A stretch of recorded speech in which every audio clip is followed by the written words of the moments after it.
Merhaba arkadaşlar, örgü kanalıma hoş geldiniz.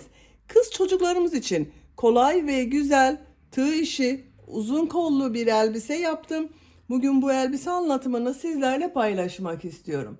Bakın arkadaşlar, elbisemizin görüntüsü bu şekilde. Etek bölümü de çok güzel oldu. Bakın yaka bölümü de çok güzel oldu. Kollar yine aynı şekilde bakın çok güzel oldu. Arka bölümden düğmeli yaptım. Bebeği giydirip çıkarması kolay.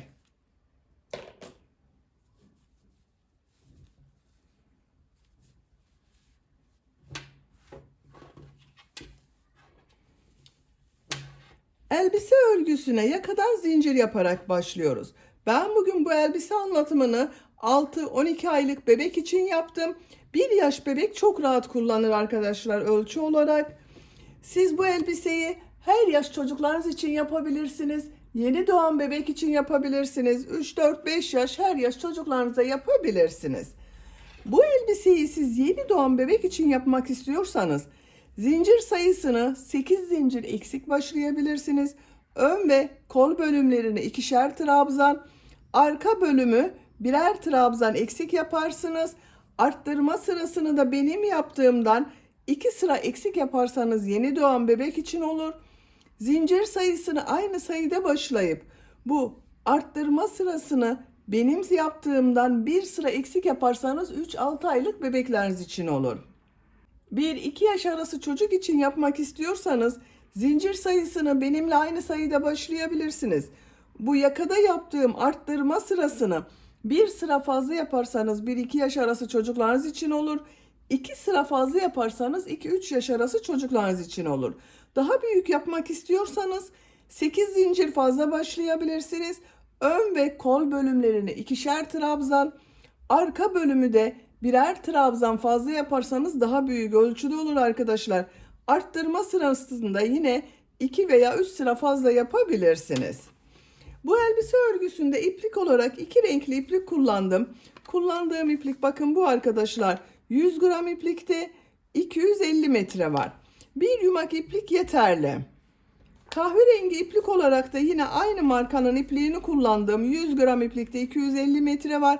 1,5 adet iplik kullandım arkadaşlar bunlar. Renk numarasını soran arkadaşlar için bakın K890.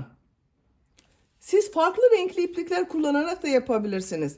Her renk iplik ile bu elbise örgüsü çok güzel oluyor. Tercihinize göre elbise örgüsünde her marka iplik ve renkleri kullanarak yapabilirsiniz. Dediğim gibi her renk iplik ile çok güzel oluyor. Tığ olarak 5 numara 3 milimetre tığ kullandım. Benim elim çok sıkı değil. Benim yaptığım tığ işi örgüler yumuşak oluyor. Sizin eliniz sıkıysa 3,5-4 milimetre tığ kullanırsanız çok daha güzel olur arkadaşlar. Ölçülerini video sonunda ölçüyorum. Oraya bakabilirsiniz. İplik tığı hazırlayalım. Hep birlikte bu kolay ve güzel tığ işi elbise örgüsüne başlayalım. Örgü kanalıma abone değilseniz abone olmayı unutmayın lütfen. İzlediğiniz videolarıma beğeni ve yorumlarınızı da yaparsanız çok sevinirim arkadaşlar. Sizlerden gelen beğeni ve yorumlar örgü kanalımın devamlılığı için çok önemli. Beğeni ve yorumlarıyla destek olan bütün arkadaşlara ayrıca teşekkür ederim. Hepinize kolay gelsin. İyi çalışmalar. Örgüye yakadan zincir yaparak başlıyoruz. Zincir yapabilmek için ilk ilmeği ben bu şekilde yapıyorum. Size nasıl kolay geliyorsa ilk ilmeği öyle yapabilirsiniz. Zincirleri yapmaya başlıyorum. Çok sıkı zincirler yapmıyorum arkadaşlar. Bakın, çok sıkı zincirler yapmıyorum. 75 zincir yapalım. 75 zinciri yaptım. Çok sıkı zincirler yapmadım bakın. 75 zincirin kaç santimetre olduğunu ölçüyorum.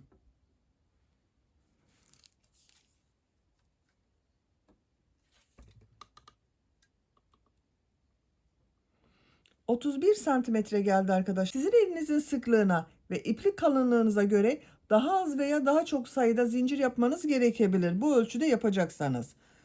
İnç olarak da ölçüyorum. İnç ölçüsüyle çalışan arkadaşlar için ölçüyorum. Bakın 12 inci çok az geçti. Bu zincirler üzerine trabzanlar yapacağız. Trabzanları yaparken yaka ayrımlarını da yapacağız arkadaşlar. Tığ üzerine iplik alıyorum. 3 ilmek atlıyorum. 1, 2, 3, 4. ilmeğe trabzan yapıyorum. Bu 3 ilmek atladığımda bir trabzan arkadaşlar. 10 trabzan yapıyorum. 1, 2 oldu. 3, 4, 5, 6, 7, 8, 9, 10. Bakın 10 trabzanı yaptım. Tığ üzerine iplik alıyorum. Bakın diğer ilmek üzerine, aynı ilmeği değil, diğer ilmek üzerine 3 trabzan yapıyorum. Arttırma yeri için yapıyoruz bu 3 trabzanı, bakın arkadaşlar. Aynı ilmeğe yapıyorum 3 trabzanı da.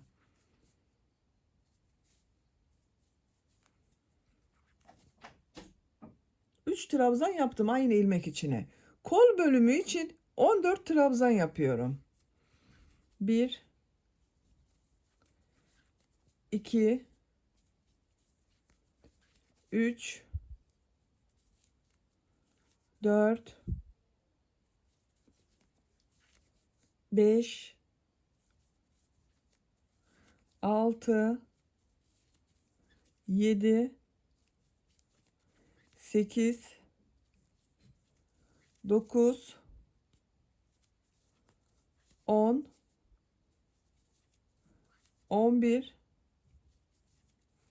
12, 13, 14. Kol bölümü için bakın buraya 14 trabzan yaptım. Tığ üzerine iplik alıyorum. İkinci, bakın bu ilmek üzerine 3 trabzan yapıyorum. 1, 2, 3. Arttırma yeri için buraya 3 trabzan yaptım. 20 trabzan yapıyorum arkadaşlar. 1, 2, 3, 4,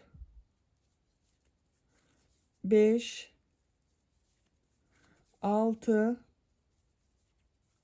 7, 8, 9, 10, 11, 12, 13, 14, 15, 16, 17, 18, 19, 20. 20 trabzan yaptım. Arttırma yeri için bir ilmek üzerine 3 trabzan yapıyorum. 1, 2, 3. Bu kol bölümünde 14 trabzan yaptım. Bu kol içinde buraya 14 trabzan yapıyorum. 1, 2, 3, 4, 5, 6, 7, 8, 9, 10, 11, 12, 13, 14. Kol bölümü için 14 trabzan yaptım.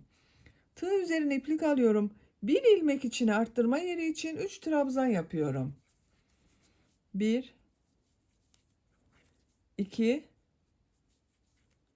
3. Bakın aynı ilmeğe 3 trabzan yaptım. 10 trabzan yapıyorum. Bakın sıra başında 10 trabzan yaptım. Buraya da 10 trabzan yapıyorum. 1, 2, 3, 4,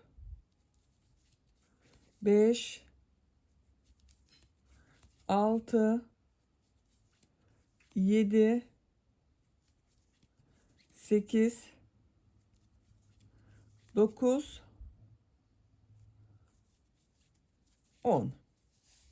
Bakın yak ayrımlarını bu ilk sırada yaptım arkadaşlar. 10 trabzan yaptım. Kollar için 14 trabzan yaptım. Bakın buranın ikisinin toplamı 20 trabzan da buraya yaptım. İkinci sıradayız.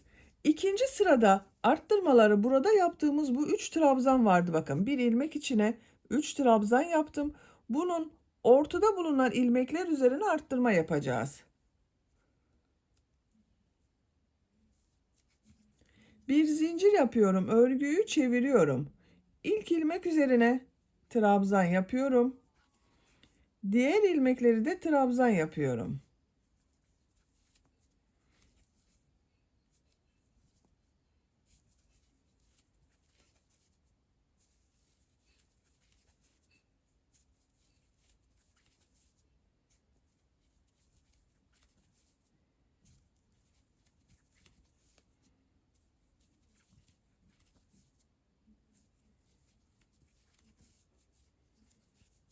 Bakın burada 3 trabzan yaptım.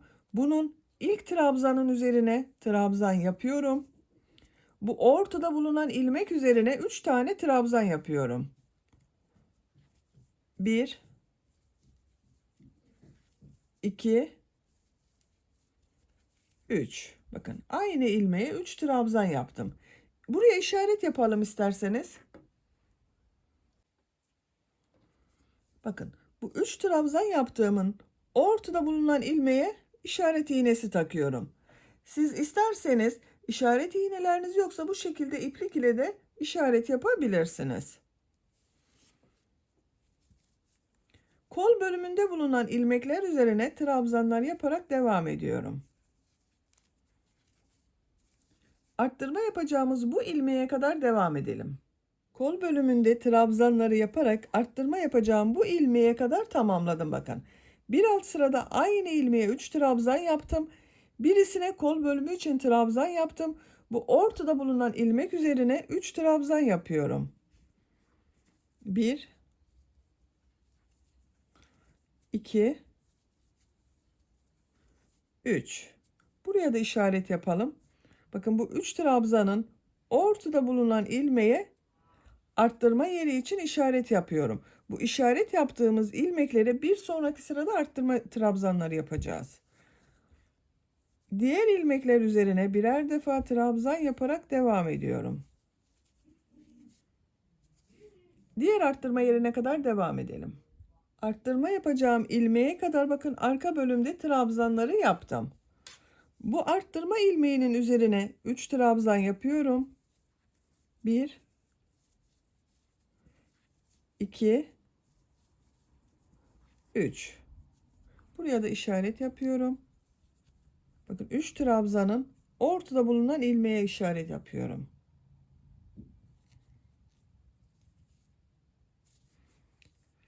Kol bölümünde bulunan ilmeklere trabzan yaparak devam ediyorum. Arttırma yerine kadar devam edelim.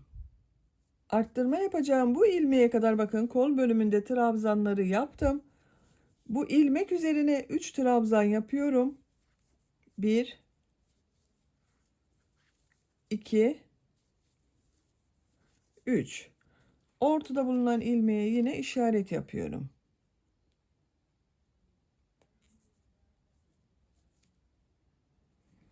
Diğer ilmeklere trabzan yaparak devam ediyorum.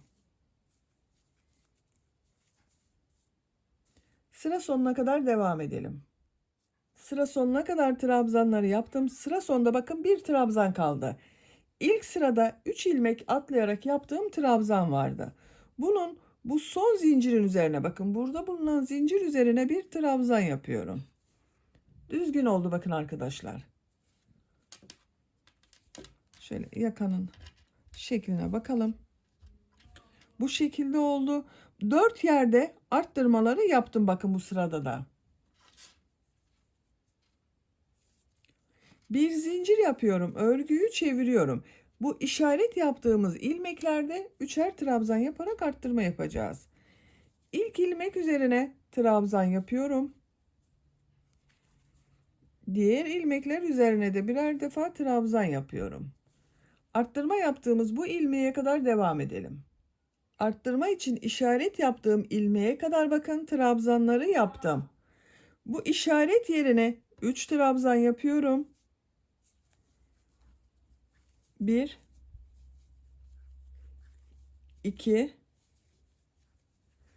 3 ortada bulunan ilmeğe yine işaret yapıyorum. Bir sonraki sırada bu ilmekten arttırma yapacağız. Diğer ilmeklere birer defa trabzan yapıyorum.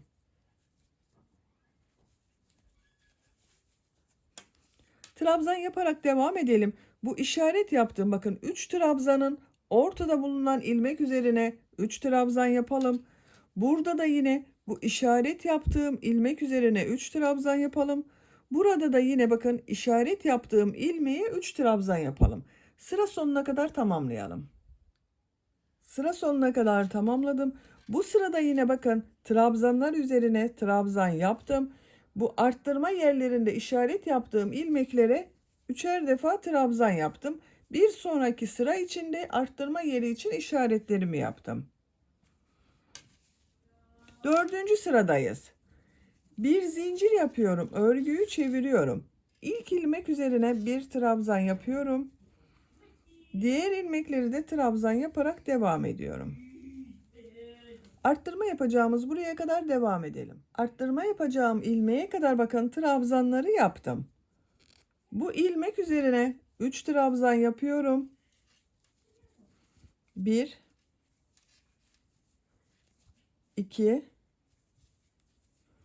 3 ortada bulunan ilmeğe yine bir sonraki sıra için işaret yapıyorum. Diğer ilmeklere birer defa trabzan yapıyorum. Bu arttırma yerine kadar devam edelim. Burada yine 3 trabzan yapalım. Bu arttırma yerinde de 3 trabzan yapalım. Bu arttırma yerinde de. Roba örgüsü bu şekilde devam edecek arkadaşlar. Bakın şu şekilde bir de katlayıp görelim. Bakın yakanın görüntüsü böyle oluyor. Roba örgüsünü bu 4 noktadan her sırada arttırmalar yaparak istediğimiz ölçüye kadar tamamlayalım. Roba örgüsünü arttırmalar yaparak 8 sıra yaptım. 1, 2, 3, 4, 5, 6, 7, 8. Santimetre olarak ölçüyorum. 8 santimetre arkadaşlar. Şimdi bir sıra daha arttırma sırası yapacağız. Arttırma sırasını yapmadan önce burayı birleştirmek istiyorum. Bakın şu ilk ilmeğe tığ takıyorum. İlmeği içinden çekiyorum. 2 bölümü birleştirdik. 2 zincir yapıyorum. Trabzan sırası yapıyorum. Her ilmeğe trabzan yapıyorum. Arttırma yerine kadar devam edelim. Arttırma ilmeğine kadar bakın trabzan yaptım. Arttırmalara devam ediyorum arkadaşlar. Bakın bu ilmeğe 3 trabzan yapıyorum.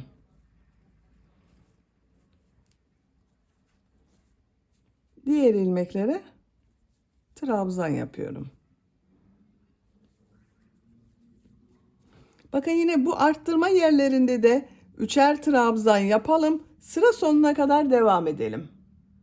Sıra sonuna kadar tamamladım. Bakın son ilmeğe de trabzan yaptım. İlk ilmek ile ilmek kaydırma yaparak sırayı birleştiriyorum. Bakın bu sırayı da birleştirdik arkadaşlar. Bu 4 yerde arttırmaları yine aynı şekilde yaptım bakın. Aynı ilmeğe 3'er trabzan yaptım.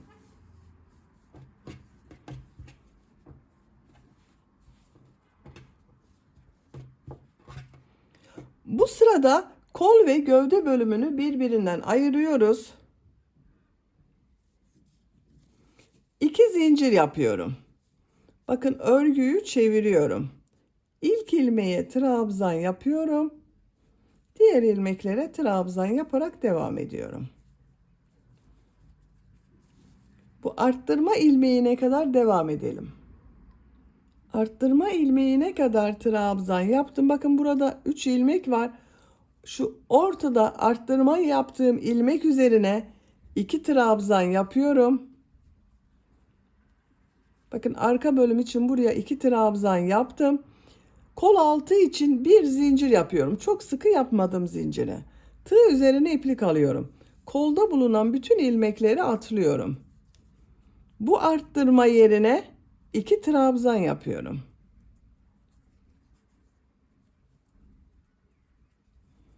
Bakın bir zincir yaptım. 2'şer trabzan yaptım arttırma yerlerine. Ön ve arka bölümü birleştirdim. Diğer ilmeklere trabzan yaparak devam ediyorum.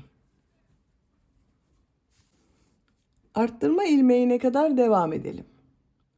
Arttırma ilmeğine kadar ön bölümde trabzan yaptım.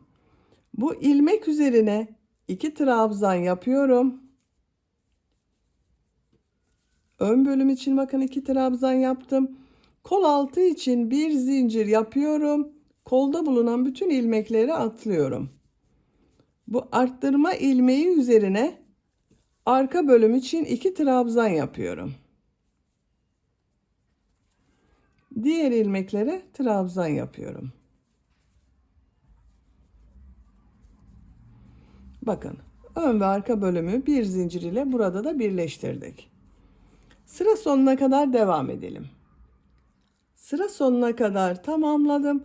İlk ilmek ile ilmek kaydırma yaparak birleştiriyorum. Bakın bu sırada ön ve arka bölümleri birer zincir ile birleştirdim. Kol bölümlerini gövde bölümünden ayırdım arkadaşlar. Görüntüsü bu şekilde oldu.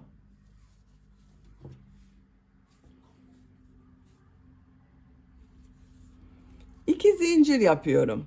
Örgüyü çeviriyorum. Trabzan sırası yapıyorum.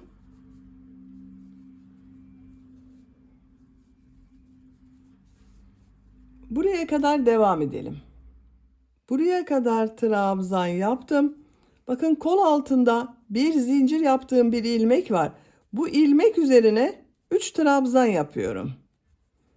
Arttırma trabzanı yapıyorum.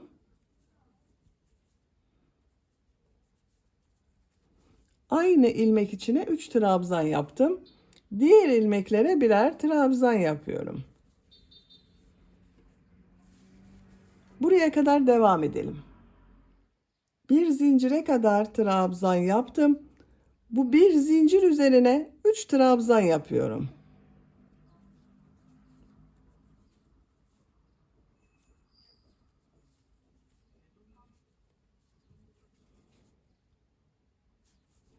Diğer ilmeklere trabzan yapıyorum. Sıra sonuna kadar devam edelim. Sıra sonuna kadar tamamladım. İlk ilmek ile ilmek kaydırma yaparak birleştiriyorum. Bu sırada bakın kol altında yaptığım birer zincire 3'er trabzan yaptım. Görüntüsü bu şekilde oldu.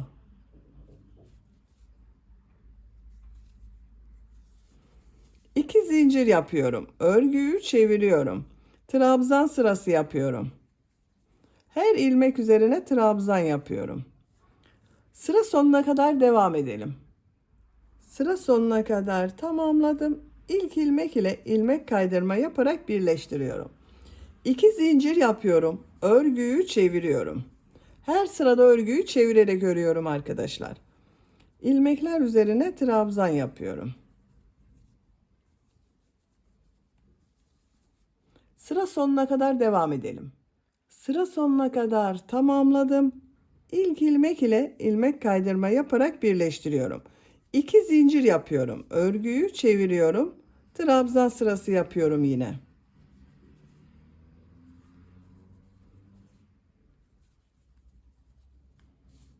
Sıra sonuna kadar devam edelim. Sıra sonuna kadar tamamladım. İlk ilmek ile ilmek kaydırma yaparak sırayı birleştiriyorum. Bu renk ipliği kesiyorum arkadaşlar. Bakın gövde bölümü bu kadar oldu. 1, 2, 3, 4 sıra trabzan sırası yaptım. Bakın kol altından sonra 4 sıra trabzan sırası yaptım. Şimdi renkli iplik ile bel örgüsünü yapıyorum. Ben kahverengi bir iplik kullanıyorum. Siz tercihinize göre her renk iplik ile yapabilirsiniz.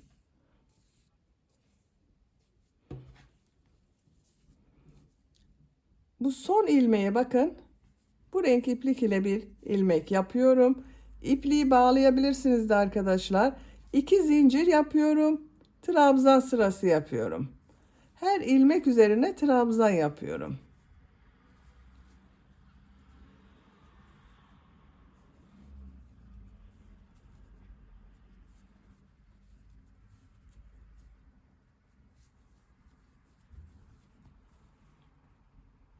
Sıra sonuna kadar devam edelim.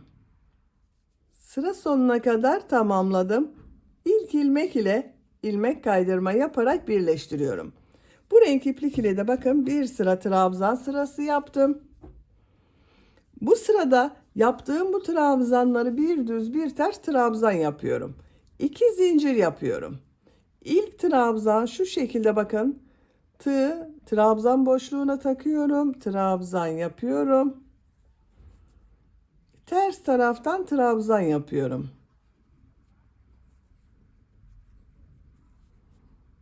Düz taraftan trabzan yapıyorum.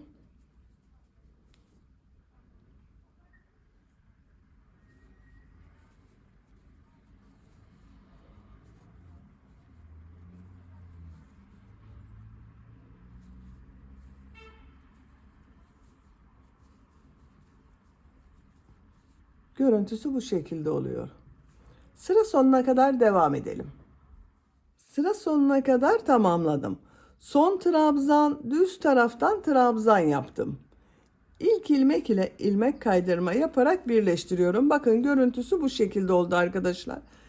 Sıra başında yaptığım 2 zincir ters tarafta görünen trabzan oldu. 2 zincir yapıyorum. Bu sırada yaptığım bu trabzanları nasıl görüyorsam o şekilde trabzan yapıyorum. Bakın düz tarafta görüyorum. Düz taraftan trabzan yapıyorum. Ters tarafta görüyorum. Ters taraftan trabzan yapıyorum.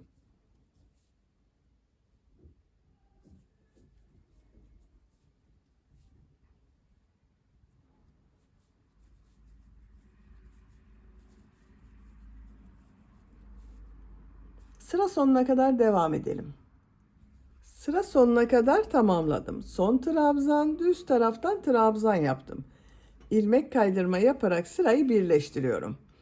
Bir sıra trabzan sırası yaptım. 2 sıra bir düz bir ters trabzan yaptım. Bakın görüntüsü bu şekilde oldu. Bu yükseklik benim yapacağım ölçü için yeterli. Siz büyük çocuk için yapıyorsanız bir sıra daha bir düz bir ters trabzan yapabilirsiniz. Ben burada bir düz bir ters trabzanı bitiriyorum. Trabzan sırasına başlıyorum. Trabzan sırasını yaparken aralarda arttırma trabzanları da yapacağız arkadaşlar. Bu sırada trabzanları yaparken şu şekilde ilmeklere yapmıyorum. Bakın tek ilmekten alarak trabzan yapıyorum. Etekle üst bölümün ayrı görünmesi için bu şekilde yapıyorum. 2 zincir yapıyorum.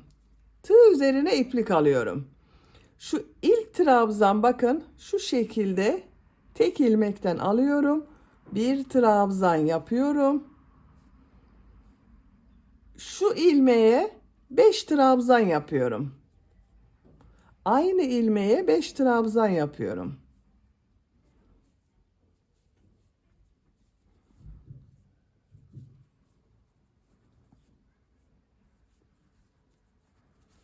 Bakın aynı ilmeğe 5 trabzan yaptım.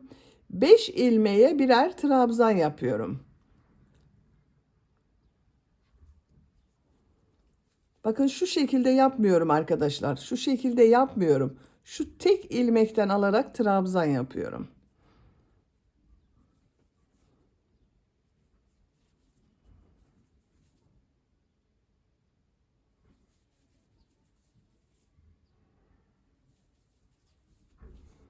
Beş trabzan yaptım. Bu ilmeğe 5 trabzan yapıyorum.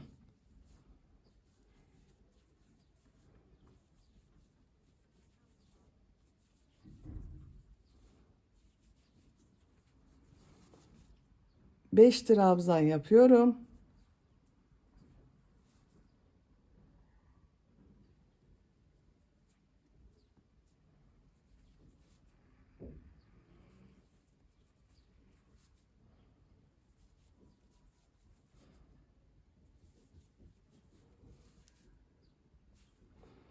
Bu ilmeğe 5 trabzan yapıyorum.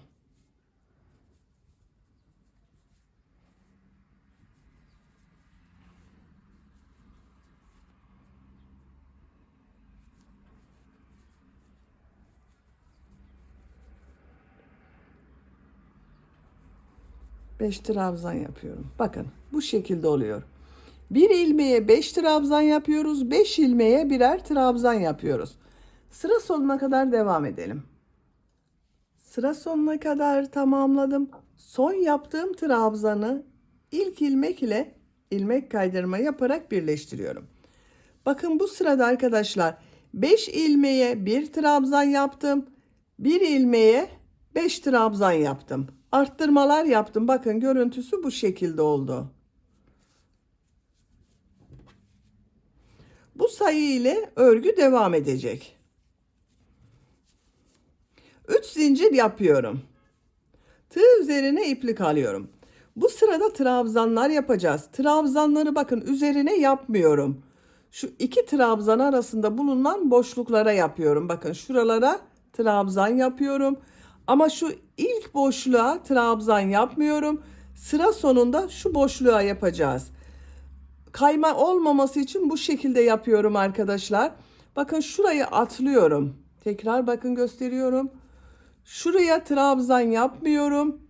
Şu ikinci boşluğa trabzan yapıyorum. Boşluklara trabzan yapıyorum. İki trabzan arasında bakın bulunan boşluklara trabzan yapıyorum.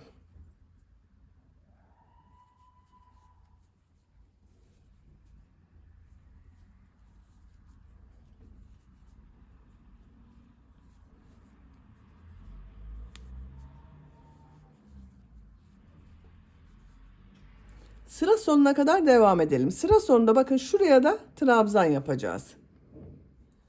Sıra sonuna kadar tamamladım. Sıra sonunda bakın şuraya da trabzan yapıyorum arkadaşlar. İlk ilmek ile ilmek kaydırma yaparak birleştiriyorum. Birleştirme yaptığım yerin görüntüsü bu şekilde oldu. 3 zincir yapıyorum. Bakın şuraya yapmıyorum. Şu boşluğa trabzan yapıyorum.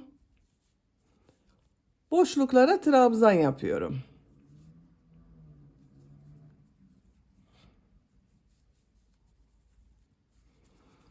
Sıra sonunda yine bakın şuraya trabzan yapacağız arkadaşlar. Buraya yapmaz. Burada bırakırsanız hem ilmek eksik olur hem de bu örgü bu şekilde kayma yapar. Kayma yapmaması için sıra sonunda bakın şu boşluğa da trabzan yapacağız. Etek örgüsü bu şekilde devam edecek. Bakın dalgalar oluşmaya başladı.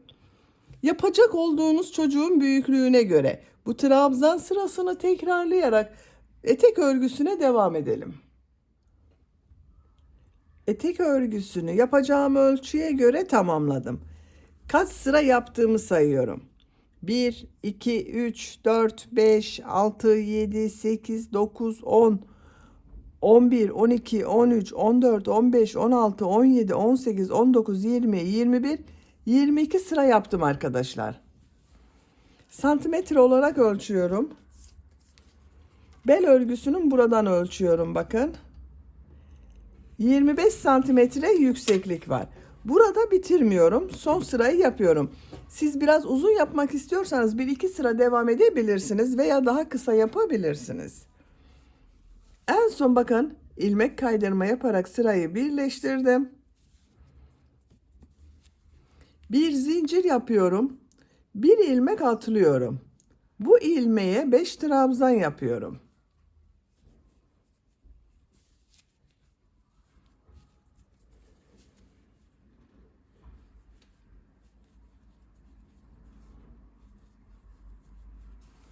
Aynı ilmek içine 5 trabzan yaptım. Bir zincir yapıyorum. Bir ilmek atlıyorum. Sık iğne yapıyorum. Bir zincir yapıyorum. Bir ilmek atlıyorum. Aynı ilmek içine 5 trabzan yapıyorum.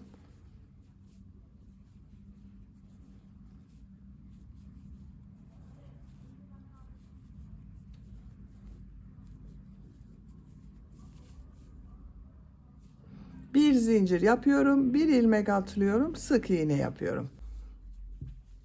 Bakın bu şekilde oluyor. Sıra sonuna kadar devam edelim. Sıra sonuna kadar tamamladım. Bir zincir yapıyorum. Şu ilk ilmek ile ilmek kaydırma yaparak birleştiriyorum. İpliği kesiyorum.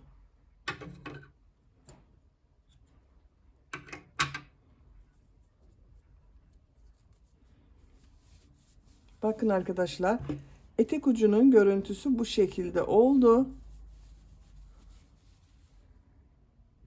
Çok güzel oldu. Şimdi kol örgüsünü yapalım. Beyaz renkli iplik ile kol örgüsünü yapıyorum. Kol altından başlıyorum. Bakın kol altında yaptığım bir zincir ilmeği var. Buna ipliği bağlıyorum.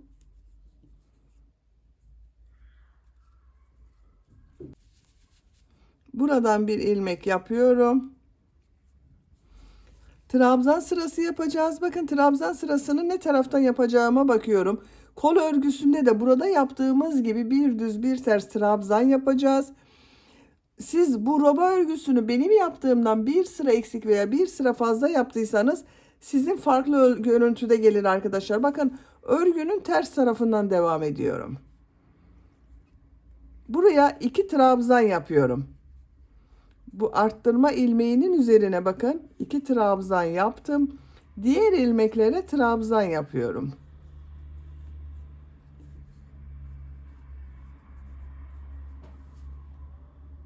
Sıra sonuna kadar devam edelim.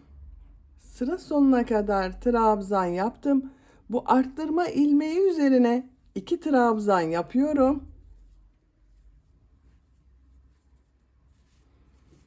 Kol altındaki ilmek ile ilmek kaydırma yaparak birleştiriyorum. 2 zincir yapıyorum. Örgüyü çeviriyorum. Bakın örgüyü çevirerek örüyorum. Her ilmek üzerine trabzan yapıyorum. Trabzan sırası yapıyoruz. Sıra sonuna kadar devam edelim. Sıra sonuna kadar tamamladım. İlk ilmek ile ilmek kaydırma yaparak birleştiriyorum. 2 zincir yapıyorum. Örgüyü çeviriyorum.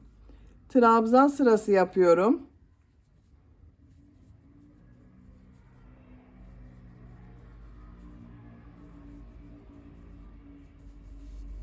Bakın arkadaşlar. Kol örgüsü bu şekilde oluyor. Trabzan sırası yapacağız kol örgüsünde. Kol örgüsünü bu trabzan sırasını tekrarlayarak yapacak olduğunuz çocuğun büyüklüğüne göre devam edelim. Kol örgüsünü 15 trabzan sırası yaptım. 2, 4, 6, 8, 10, 12, 14, 15 santimetre olarak ölçüyorum. 15 santimetre kol yüksekliği var arkadaşlar. Benim yapacağım ölçü için bu yükseklik yeterli. Siz daha büyük çocuk için yapıyorsanız bu trabzan sırasını 1-2 sıra fazla yapabilirsiniz. Küçük çocuk için yapıyorsanız trabzan sırasını 1-2 sıra eksik yapabilirsiniz. Kol örgüsünü burada bitirmiyorum. Bakın diğer kol örgüsünde aynı şekilde başladım. 15 trabzan sırası yaptım. Kol ucunda bu şekilde modeller yaptım. Modelden önce bir sıra sık iğne yapıyorum. Aralarda da kesmeler yapıyorum. Bakın kol ucu biraz dar olsun istiyorum. En son ilmek kaydırma yaparak bakın sırayı birleştirdim. Bir sık iğne yapıyorum. Eksiltme yapmak için bakın bir ilmek atlıyorum. 4 ilmeğe sık iğne yapıyorum. Bakın bir atlıyorum. 4 sık iğne yapıyorum.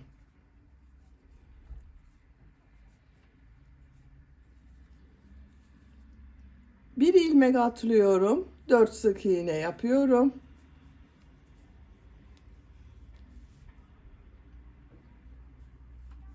Bir ilmek atlıyorum. 4 sık iğne yapıyorum.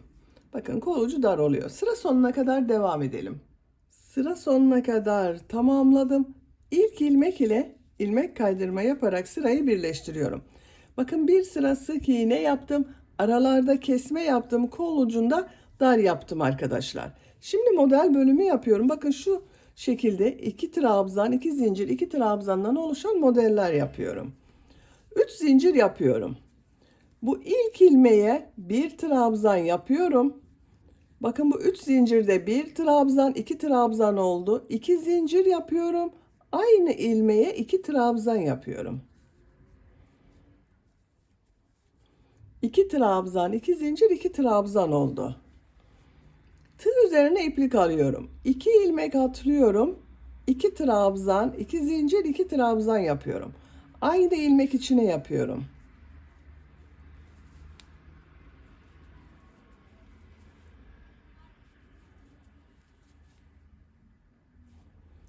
İki ilmek atlıyorum. 2 trabzan, 2 zincir, 2 trabzan yapıyorum.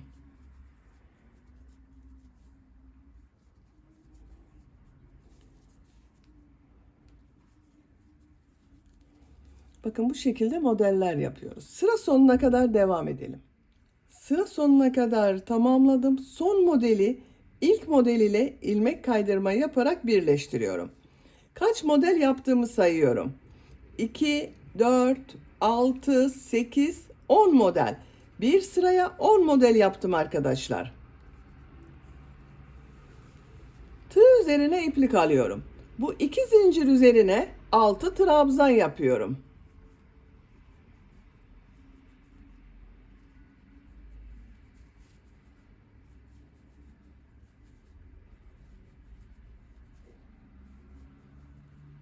Altı trabzan yaptım. Çok sıkı yapmıyorum bakın arkadaşlar.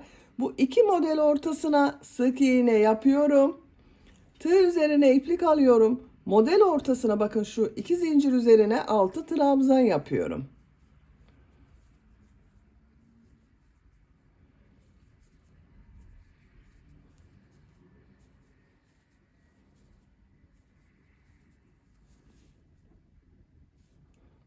İki model arasına bir sık iğne yapıyorum.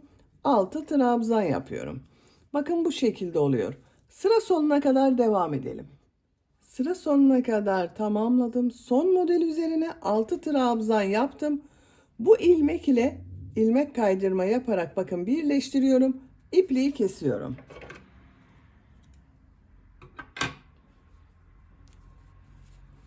Bakın arkadaşlar modeller bu şekilde oldu. Şimdi bu modeller üzerine bir sıra kahverengi iplik ile sık iğne sırası yapıyorum. Bakın bu şekilde olacak.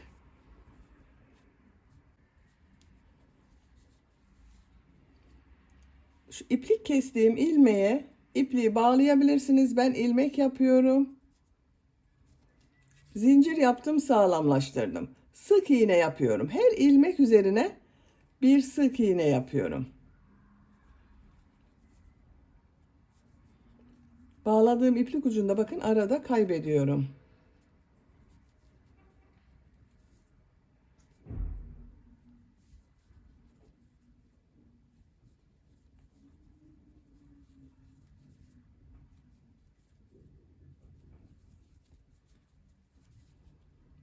Sıra sonuna kadar devam edelim. Sıra sonuna kadar tamamladım. İlk ilmek ile ilmek kaydırma yaparak birleştiriyorum. İpliği kesiyorum.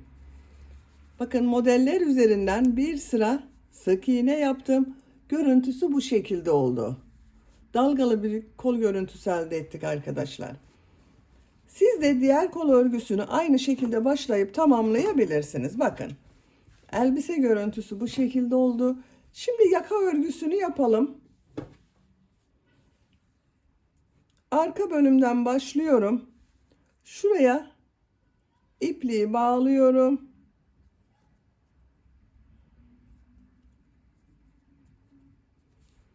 Buradan ilmek yapıyorum.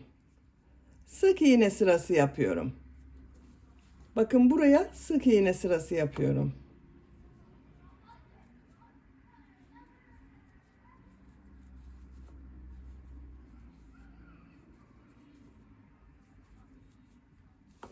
Buraya kadar devam edelim. Buraya kadar sık iğne yaptım. Tam ortaya bir sık iğne yapıyorum. Diğer tarafta sık iğne yaparak devam ediyorum. Sıra sonuna kadar devam edelim.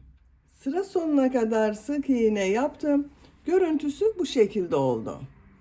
Buraya bir düğme iliği yapıyorum. Şu ilmeğe bir sık iğne yapıyorum. Düğme iliği için 7 zincir yapıyorum.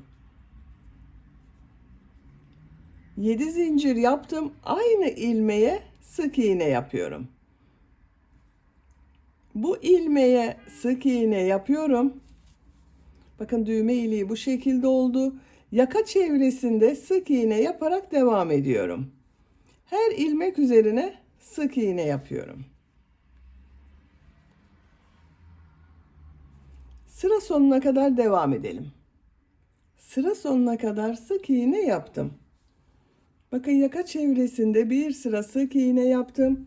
Buraya da düğme iliği yaptım. Şuraya düğme dikerek kullanabiliriz. Şimdi yaka örgüsünü yapalım. Bu kol ucunda yaptığım gibi modeller yapıyorum. İlk sırada V şekilleri yapacağız arkadaşlar. İpliği kesmiyorum. Siz tercihinize göre ipliği kesebilirsiniz.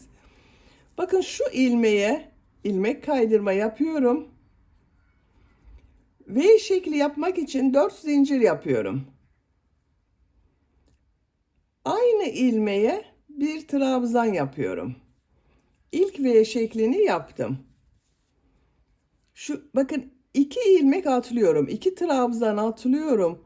Bu ilmeğe bir trabzan, 2 zincir, bir trabzan yapıyorum. Bakın tekrar gösteriyorum arkadaşlar.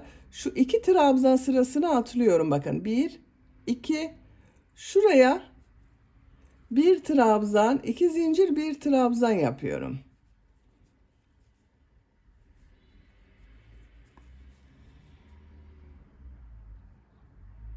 İki ilmek atlıyorum.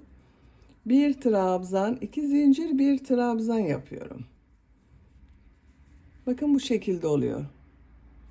Sıra sonuna kadar devam edelim. Sıra sonuna kadar tamamladım. Bakın sıra sonunda son ilmeğe de V şekli yaptım. Bakın ilk sırada V şekilleri yaparak model yerleştirmeyi tamamladım. Bu son yaptığım V şeklini bakın şu şekilde tutuyorum. Şu ilmeğe tığ takıyorum. İlmeği içinden çekerek gövde bölümü ile birleştiriyorum. Bir zincir yaptım bakın. Tığ üzerine iplik alıyorum. Bu sırada yaptığım bu V şekilleri içine 2 trabzan, 2 zincir, 2 trabzan yapıyorum.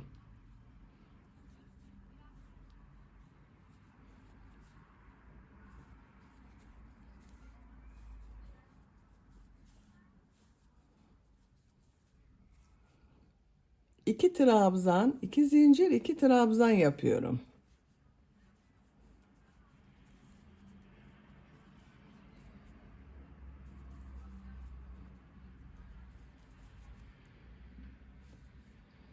İki trabzan, 2 zincir, 2 trabzan yapıyorum.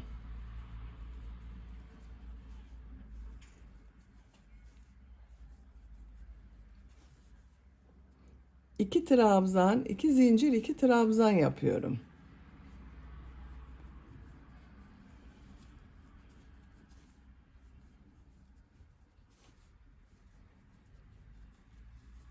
Bakın bu şekilde oluyor. Sıra sonuna kadar devam edelim. Sıra sonuna kadar tamamladım. Son V şekli içine de 2 trabzan, 2 zincir, 2 trabzan yaptım. Bakın yaka örgüsü bu şekilde oldu arkadaşlar. Bu son yaptığım modeli bakın burada yaptığım gibi gövde bölümü ile birleştiriyorum. Şu şekilde tutuyorum. Şu ilmeğe tığ takıyorum. İlmek kaydırma yapıyorum. Bir zincir yapıyorum. Bu model üzerine 2 zincir üzerine 5 trabzan yapıyorum.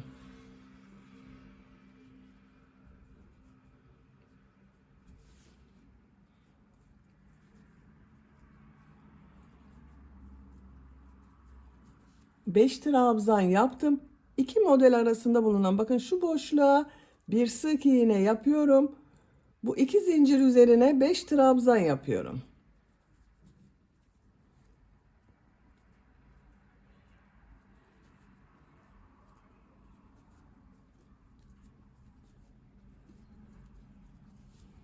Beş trabzan yaptım. Model arasına bir sık iğne yapıyorum. 5 trabzan yapıyorum. Bakın bu şekilde oluyor. Sıra sonuna kadar devam edelim. Sıra sonuna kadar tamamladım. Son model üzerine 5 trabzan yaptım. Bu modeli bakın şu ilmek ile ilmek kaydırma yaparak birleştiriyorum. İpliği kesiyorum.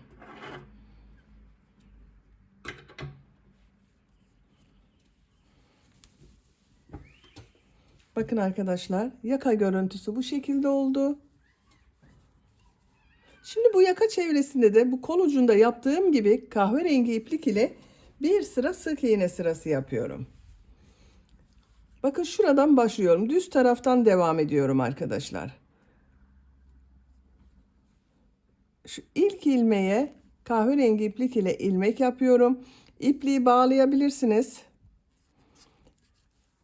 Her ilmek üzerine sık iğne yapıyorum.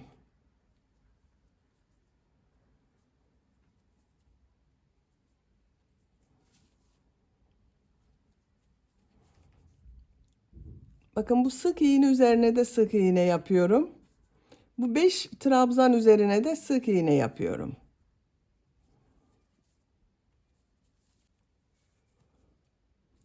Sıra sonuna kadar devam edelim. Sıra sonuna kadar sık iğne yaptım. Son ilmeği şu ilmek ile ilmek kaydırma yaparak bakın bitiriyorum. İpliği kesiyorum.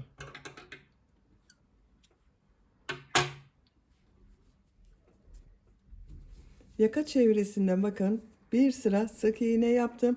Yaka görüntüsü bu şekilde oldu. Bakın arkadaşlar çok güzel oldu yaka.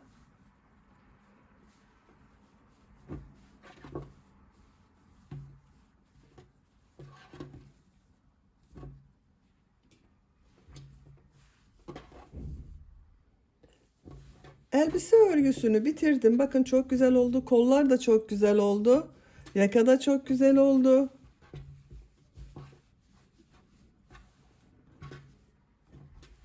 Bitmiş olarak ölçülerini söylüyorum. Buradan gövde genişliğini ölçüyorum. 24 santimetre. Yüksekliğini ölçüyorum. 30 santimetre. Omuzdan yüksekliği ölçüyorum. 41 santimetre.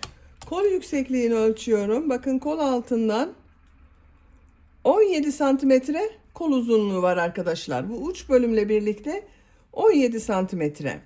Ben bugün 6-12 aylık bir bebek için yaptım. 1 yaş bebeğe çok rahat olur. 1 yaş bebek çok rahat kullanır. Beni dinlediğiniz ve izlediğiniz için hepinize çok teşekkür ederim. Örgü kanalıma abone değilseniz abone olmayı unutmayın lütfen.